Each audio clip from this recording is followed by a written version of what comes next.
Hey, what's up, guys? So, lesson 14, talking about robots and them essentially kicking out a lot of workers and taking a lot of jobs because their automation and their systems are safer, faster, and more efficient.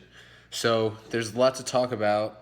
I think where I want to start with this is understanding the differences between human labor and robot labor. So, for instance, if you were to hire a robot is just being hired for a specific job, and you only have to pay them for that job. You don't have to pay them for really their time. You don't have to pay them to make sure that they are covered medically and so that they could be able to go and buy groceries. That those obstacles don't come when you're hiring a robot, but when you have to go and hire a human, there's a lot more. I don't want to say baggage, but there's a lot more risks that come with it, and a lot more risks because that person is going to be a lot more expensive than the robot because you're paying for more things. You're paying for their time, for their labor, for them to be able to work for you to take away from essentially anything else that they could be doing to benefit their families and to make money. So that's a huge thing when for businesses, at least, when you're thinking about how to increase your bottom line, how can we increase profits?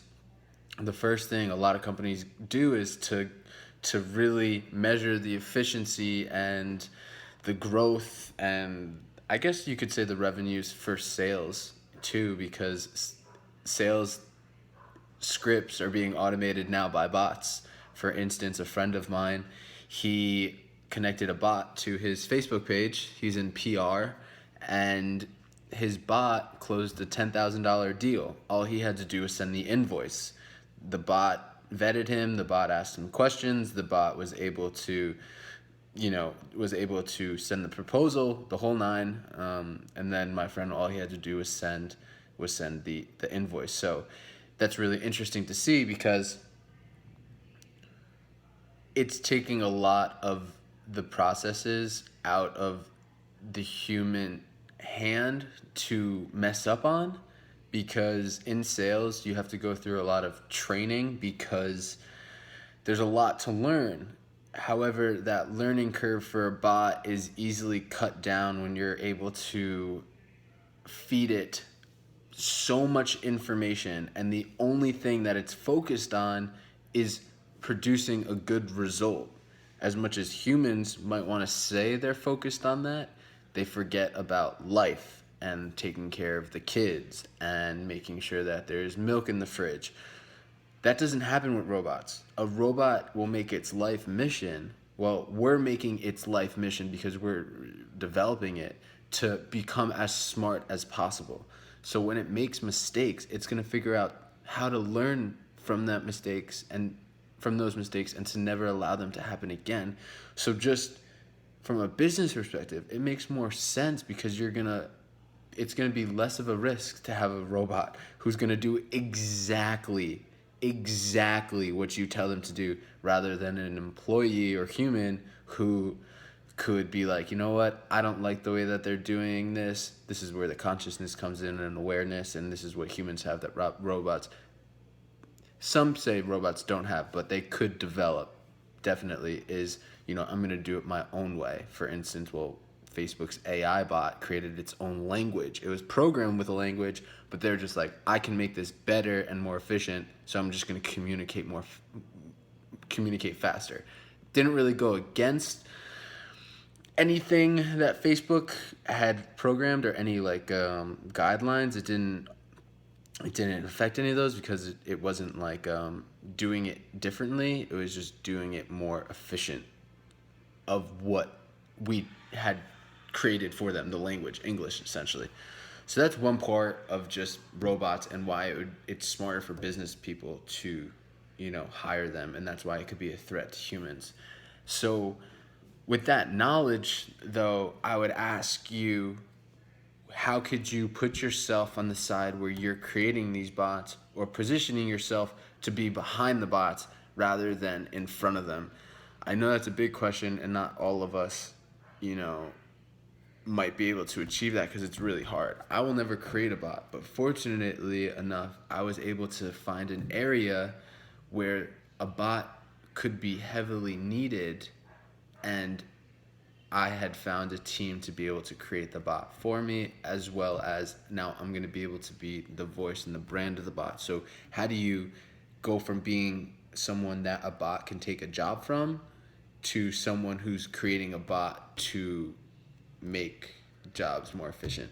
You know, if you're gonna have to be on one side or the other, you really would want to be on the side of creating rather than on the side of competing, because bots are way too smart, they learn way too fast, and they will just dominate us in a knowledge consumption battle. It's just facts. That's what they're programmed to do. We just won't be able to keep up. Just like how Tony Robbins can't make more money than his money is making for him because of the compound effect, it's the same thing. We can't learn more than robots because robots are just learning at such a high capacity at every second of the day that we just simply can't, because they're constantly taking in data. And, you know, I was taking a look at the charts. It was really cool to see what jobs, you know, had a less likely percentage, but even like a 0.3% chance, you know. I don't know if that was 0.3, so it'd be a 30% chance. That's still a high thing, or just 0.3. Regardless, there's many bots that can be created to make jobs more efficient. For example, the OS Orchard, or I think that's what it was, or I'm blanking out on it, but it was like OS Orchard. It was essentially a retail bot that would come up to you in a store. It seemed like they were in a hardware store. It was in the Lowe's Labs. They had created it, and essentially, if you needed like a specific hammer or a specific nail, or you needed something and you spoke a different language, this bot would be able to direct you to anywhere in the store. It was, you know, it has sensors inside the bot. Obviously, it has the information and the entire know-abouts of where things are in the store. And I thought it was really interesting because there's times when I'm walking around hardware stores that when I go up and ask someone where something is, well, it's maybe not their department, or maybe they think they know where it is and they send you in a direction that's just completely wrong, or they say, oh, I don't know if we have this anymore, you're just going to have to go and check. That's what the bot replaces. The bot has all the answers for me, that the second I walk into the store, I would be received well, I'd be able to ask my question and be understood, and I would be able to get the right answer immediately back. So for me and where I stand on this topic, because I think bots are great, I think they're amazing, I think it's just a new way to look at Darwinism, where the fittest survive. If you're able to adapt, if bots are going to be created by intelligent geniuses and they're going to optimize jobs, it's inevitable. So are you going to keep doing what you're doing that is going to get you kicked out of a job, just like every species that had died and had become extinct because they were just like, no, we're not going to adapt, we're just going to keep doing what we're doing, and we're going to survive because like we're just going to survive. It doesn't happen like that. If you're not developing with the times, you're going to die. If you're not growing, you're dying. So for me, I'm growing and I'm going to make sure that I can defeat anything, or position myself, more so position, because I don't think I can beat them in a knowledge battle. I just don't believe so. So I'm going to position myself to be on the behind the scenes, or creating of the bots, or creating the regulations on the bots, so that I don't get put in a position where they're saying, can we make a bot that could make Eric Fajardo unemployed?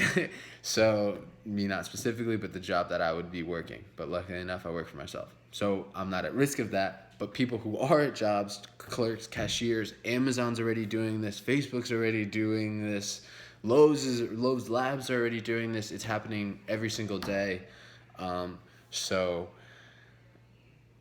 you know, by 2020, there's going to be like 85%. I had read an article in the past. If I could find it, I'll comment it in my reply. But it was saying like 2020, 85% of the market is going to be optimized by bots. So when I had read that, I was like, this is the time where you're either going to position yourself to not get unemployed or position yourself to make a lot of money. So hopefully I make a lot of money. Hopefully we all make a lot of money. But that's my 2 cents on bots. Challenge yourself to get on the other side of it. If your job is facing getting basically terminated by bots, figure out a way to ask a bigger question and to say, what skills right now can I learn to make sure that I am rare and invaluable. That would be the question that I asked for you guys. So lesson 14, really great topic. Interested to hear what you guys have to say. Peace.